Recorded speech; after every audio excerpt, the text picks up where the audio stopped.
जीजा के बहिनी इलेक्शन में ठाड़ भई, जीजा के बहिनी इलेक्शन में ठाड़ भई। गली गली करे प्रचार, बतावा इज्जत कैसे रहे। आज गली गली करे प्रचार, बतावा इज्जत कैसे रही। अरे गली गली करे प्रचार, बतावा इज्जत कैसे रही। आगे आगे वोट मांगे, पीछे पीछे नोट मांगे। आगे आगे वोट मांगे, पीछे पीछे नोट मांगे।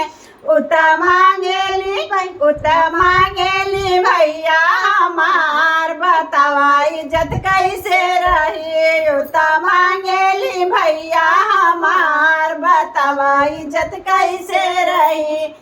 जीजा के बहिनी इलेक्शन में ठाड़, बतावा इज्जत कैसे रही। जीजा के बहिनी इलेक्शन में ठाड़, बतावा इज्जत कैसे रही। आगे आगे वोट मांगे, पीछे पीछे नोट मांगे। आगे आगे वोट मांगे, पीछे पीछे नोट मांगे। उता मांगेली मोटका यार, हवा इज्जत कैसे रही। उता मांगेली मोटका यार, बतावा इज्जत कैसे रही। अरे समधी का बहिना इलेक्शन में ठाड़, बतावा इज्जत कैसे रही। अरे समधी का बहिना इलेक्शन में ठाड़, बतावा इज्जत कैसे रही। आगे आगे वोट मांगे, पीछे पीछे नोट मांगे। आगे आगे वोट मांगे, पीछे पीछे नोट मांगे। उता मांगेली सीएम भतार, बतावा इज्जत कैसे रही। उता मांगेली सीएम भतार, बतावा इज्जत कैसे रही।